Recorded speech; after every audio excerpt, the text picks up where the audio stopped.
한 28년 가까이 네 빠구리 알제? 정신병원 안에서 당했다라고.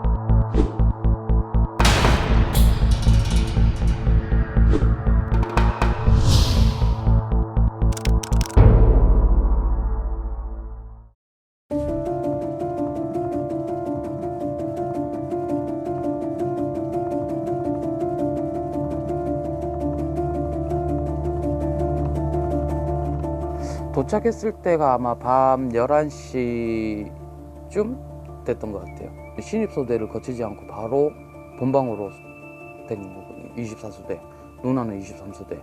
아버지가 직접 맡겼기 때문에 우리는 보호자가 찾아올 이유가 없기 때문에 신입소대에서 대기할 기간이 필요 없었던 거죠. 우리 누나가 맨날 그 소대 이탈을 해갖고 나를 데리고 집으로 가자고 막 단체 행동에서는 절대 해서는 안 되는 행위들을 한 거잖아요. 내가 맨 앞열에 있잖아요. 그러니까 누나가 소대를 이탈을 해서 나한테 오는 거예요, 무조건. 그리고 내 손 잡고 집에 가자고 막 하는 거예요. 근데 나는 이걸 움직이면은 죽는다는 걸 알잖아요. 그러니까 누나 뜻에 따르질 못하는 거예요. 그 상황에서 이제 조장들한테 끌려가면서 맞고 막 하는 걸 내가 눈으로 목격했던 거. 하루도 안 빠지고 와가지고 두들겨 맞으면서도 계속 오는 거예요. 이제 한 번은 우리 조장이 손가락질하면서 야 이 씨발년아 이런 거 따라하라는 거예요. 그래 나 따라했죠. 야 이 씨발년아 다시는 찾아오지 마. 똑같이 따라했죠. 누나에 대한 죄책감이 지나. 내가 살자고 누나한테 그런 말까지 하는 거니까. 짐승 같은 삶에서 인간으로 돌아가려 한다라는 이 이야기가 여기에서 나오는 거예요. 나는 이런 식으로 말살당했지만 다른 인격들은 또 다르게 말살당했을 거 아닙니까? 85년도 때 나는 27소대 갈 때 누나는 25소대로 가. 계속 내 옆소대로 같이 있다가 정신 이상이 돼가는 과정을 내가 다 목격하면서 사는 거지. 완전히 안 보이는 곳에서 있었더라면 내가 누나에 대한 존재 자체를 망각했을 건데 3년 6개월 내내 누나가 내 옆에 있으면서 내가 그걸 다 목격하다 보니까 잊을 수가 없는 거죠. 공포 분위기 안에서 서로를 바라본다는 그 감정이 얼마나 힘들겠어요, 서로 간에. 의지가 된다기보다는 오히려 그게 더 괴로움으로 다가오는 거죠.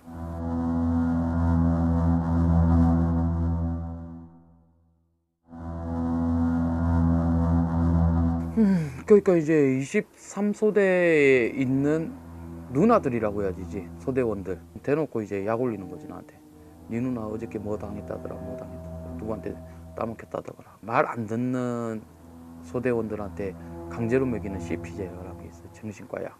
그거 먹으면 바보가 돼버려 사람이 진짜로. 운동장에서 에 하고 그냥 햇볕만 보고 멍 때리는 사람이 돼요. 결국은 누나가 그 약까지 이제 계속 복용하는 걸 내가 목격했고, 86년도에 누나는 C동으로 이제 강제 강번당하고 정신병동으로. 그러면서 누나랑도 완전히 못 보게 됐고, 식당에서 간간히 한 번씩 봤죠. 지금도 누나가 그 식탐에 대한 욕심이 되게 강해. 어렸을 때 원체 못 먹다 보니까 먹을 수 있을 때만 먹어야 된다는 기억.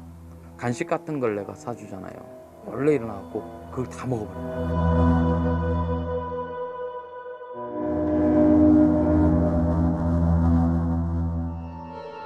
사율정대로 서가지고 있는데 경비 아저씨가 온 거예요. 네가 영태 아들이야? 야 너가 아버지 왔다 이런 거예요. 와 집에 갈 수 있다. 그 신관 C동 쪽으로 이제 가가지고 아버지를 봤죠. 똑같은 추리닝이 입고 있는 거예요. 이건 뭔가 잘못됐다. 그때부터 이제 아버지를 어떻게 죽일까 이런 생각만 하고 있었지. 원망이 차가지고. 내 기억 속에는 진짜 형편없는 아버지였다라는 기억밖에 안 나는 거지. 우리를 데리러 온 것도 아니고 자기가 잡혀왔으니까. 형제 복전이 폐쇄될 때 나는 다른 고아원으로 넘어갔고, 아버지는 어른이라서 사회로. 누나는 미성년자 맞지? 16살 정도면. 그럼에도 불구하고 그냥 사회로 나간 거지. 정신병동에 있었으니까. 아버지하고 누나 말로 들어보면은 87년도 때 나와서 89년도 때까지 부산 곳곳을 이렇게 돌아다니다가 그냥 돌아다녔대요. 부산 정확하게 어디를 어떻게 돌아다녔다는 이야기는 자세히 없고, 행여 환자로 경찰손에 다시 잡혀서 정신병원에 들어갔었다고 했으니까 누나는 연산정신병원에서 무려 한 28년 가까이 있었던 거고, 아버지는 그 대남병원 뭐 여러 가지 기타 등등의 병원을 돌아다니다가 울산의 언양정신병원 거기에서 나를 이제 내가 찾게 된 거고.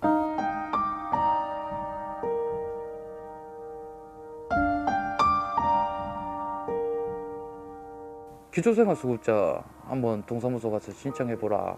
꽤 동사무소에 갔더니 부양의무자라고 하는 거예요. 갑자기 그 주소대로 이제 찾아갔죠. 그래갖고 언양하고 연선정신병원, 나라는 신분을 속이고 일단 아버지를 면회를 했죠. 아버지는 나를 못 알아봤고 나는 아버지를 알아봤으니까 그때 내가 칼을 차고 가긴 했었거든요. 진짜 아버지 죽이려고. 자식을 형제복지원에 보낸 거 기억하냐 해가 기억한다. 그때는 그럴 상황밖에 안 됐었다. 힘들었다. 그 형제복지원이 살만한 곳입니까? 라고 물어봤을 때 뭐 괜찮았다, 좋았다, 뭐 이런 식으로 이야기했으면 그 자리에서 죽였을 거예요, 진짜. 근데 아버지가 거기는 사람 살 곳이 아니었다.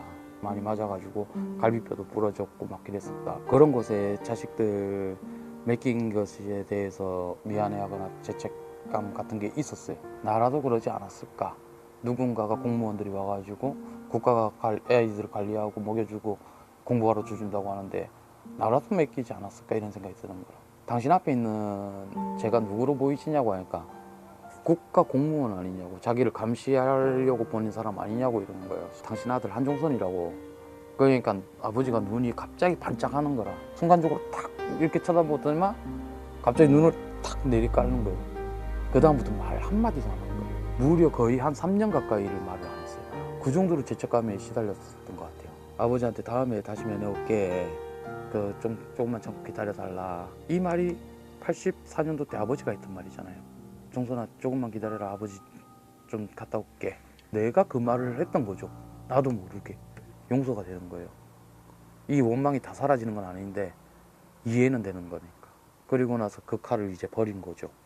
부산으로 바로 또 내려갔더니 아니나 다를까 거기도 정신병원인 거라. 누나 모습을 전혀 못 알아보겠는 거예요. 되게 이뻤었거든요, 내 기억상으로는. 진짜 뭐 아줌마가 다 돼 있으니까 확인할 방법이 없으니까 양말부터 벗겨버린 거예요. 발등에 화상 자국이 있으니까 어릴 때 기억에. 그래갖고 누나를 인정하고 그 이제 형제복지원에 대해서 이야기를 탁 던져봤더니 한 2문장 정도 하다가 면회 그만하자 이런 거예요.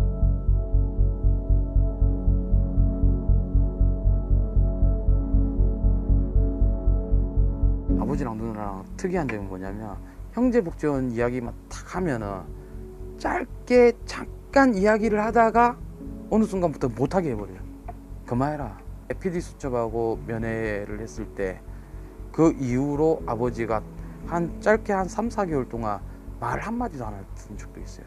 이성적으로 이렇게 멀쩡해 보이는 나조차도 이런 이야기를 하면 괴로운데 아버지랑 누나 입장에서는 그게 더 실감으로 다가올 수 있거든요. 쉽게 접근을 못하는 거예요, 그 이야기만큼은.